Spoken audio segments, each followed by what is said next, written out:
গোপ্রোতে voice রেকর্ডিংয়ের জন্য যে জিনিসটা সবচেয়ে বেশি জরুরি সেটা হচ্ছে মাইক অ্যাডাপ্টার। এখন ভাই গোপ্রোতে তো আর মাইক অ্যাডাপ্টার ছাড়া আসলে ইউজ করা যাবে না, কারণ অন্যান্য ক্যামেরার বিষয় আলাদা, কিন্তু গোপ্রোর বিষয় একদম আলাদা। অন্যান্য ক্যামেরাতে যেরকম জ্যাক ইনপুট থাকে বা আউটপুট থাকে, গোপ্রোতে সেটা থাকে না। গোপ্রোতে সেই আভিজাত একটা বিষয় কি, আলাদা একটা অ্যাডাপ্টার কিনো 6,000 6,500 টাকা দিয়ে। ভাই ইটস রিডিকুলাস। যাই হোক, আমার যে গোপ্রোর অ্যাডাপ্টারটা ছিল আগের বার, ওই অ্যাডাপ্টারটা আসলে নষ্ট হয়ে যায় কোনো কারণে, মানে কোনো কারণে কি, আমার 1.5 থেকে 2 বছর আমি ওই অ্যাডাপ্টারটা ইউজ করি নাই, আমার ক্যামেরা ইউজ করা হয় নাই। সো বেসিক্যালি দেখা যায় কি, পয়রা থাকতে থাকতে জিনিসটা নষ্ট হয়ে গেছে। তো এখন আসলে যেতেছি ওই মাইক অ্যাডাপ্টারটা কিনতে। ইনশাল্লাহ বসুন্ধরা গেলে মাইক অ্যাডাপ্টারটা পাবো, পাইলে আলহামদুলিল্লাহ, আর না পাইলে অপেক্ষা করতে হবে, কিছু করার নেই। আর নাহলে একটা চান্স নিতে পারি যমুনা ফিউচার পার্ক যাওয়ার জন্য, তবে আশা করি যাওয়া লাগবে না। ভাই আজকে একদম মিশনটা কমপ্লিট করছি।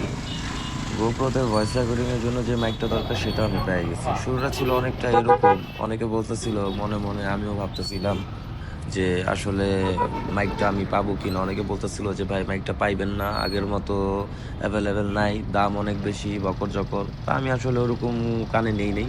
আমি ভাবলাম যে যাইয়া দেখতে সমস্যা কি, চেষ্টা করে দেখি যদি আগের দামে পাই।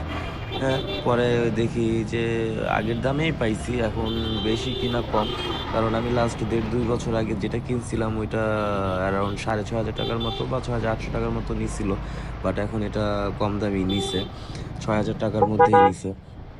তো সেটা যাই হোক, তো আসলে মোটো ব্লগ তো এই অ্যাডাপ্টার ছাড়া তো আর হবে না, মানে কথা বলবো কিভাবে, কথাই তো বলা যাবে না। যাই হোক, অবশেষে আমি নিতে পারছি, এটাই শুকর আলহামদুলিল্লাহ। আমি প্রেমিক, আমি কবি, তুমি সিরিয়াস ভাবে দেখো সবই। আমি গেম খেলে সারা রাত জাগি, তুমি পড়ুয়া মেয়ে বেজায় রাগি।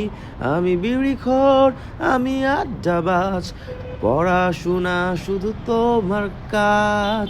তোমার প্রিয় বিড়াল ছানা, আমার প্রিয় কুকুর। তোমার প্রিয় পাহাড়ি ঝর্ণা, আমার প্রিয় পুকুর। গোলাপ ফুলের জায়গায় আমি দিলাম তোমায় জবা। বলো তুমি এইবার কি আমার প্রেমিকা হবা? গলা ভাঙ্গা গেছে ভাই, সরি। চাইলে ভাই 10-20টা গালিও দিয়ে দিতে পারেন ভাই, কোনো সমস্যা নাই। আমি মাঝে মাঝে এই হেলমেট পরা অবস্থায় গান গাই একা। তো আজকে চিন্তা করলাম আপনাদের সাথে একটু গানটা গায়ে শেয়ার করি। যে কোনো গানই মাঝে মাঝে আপনাদের সাথে শেয়ার করতে পারি, যদি আপনারা চান তাহলে অবশ্যই শেয়ার করব। কমেন্ট বক্সে অবশ্যই জানাবেন। এবং হ্যাঁ, ভিডিওটা যদি ভালো লাগা থাকে আপনাদের, তাহলে অবশ্যই একটা লাইক এবং সাবস্ক্রাইব করে দিবেন, সাথে শেয়ার করে দিবেন।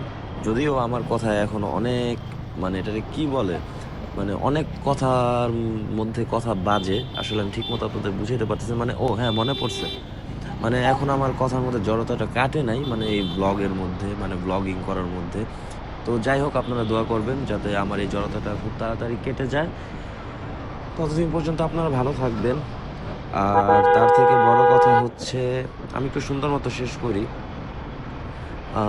কিভাবে শেষ করতে পারি আপনারা বলেন? না থাক, আজকে বাদ দে, আজকে আর কিছু বল। যাই হোক, তো ভাই সাহেব, মাই ক্যারেক্টার এখন আমার হাতে। সো এখন আর পুরান গল্প শোনার কোনো দরকার নেই। এখন থেকে হয়তো নতুন নতুন গল্প আপনাদের শোনাতে পারবো, ব্লগও করতে পারবো।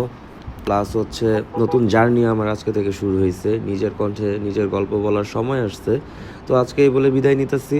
দেখা হবে পরের কোনো ভিডিওতে বা কোনো মোটো ব্লগে। ততদিন পর্যন্ত আপনারা ভালো থাকবেন, সুস্থ থাকবেন এবং আমার জন্য দোয়া করবেন। আর অবশ্যই আমার ভিডিও যদি আপনাদের কাছে ভালো লেগে থাকে তাহলে একটা লাইক আর আমার চ্যানেলটাকে সাবস্ক্রাইব করে দিবেন এবং অবশ্যই শেয়ার করে দিবেন।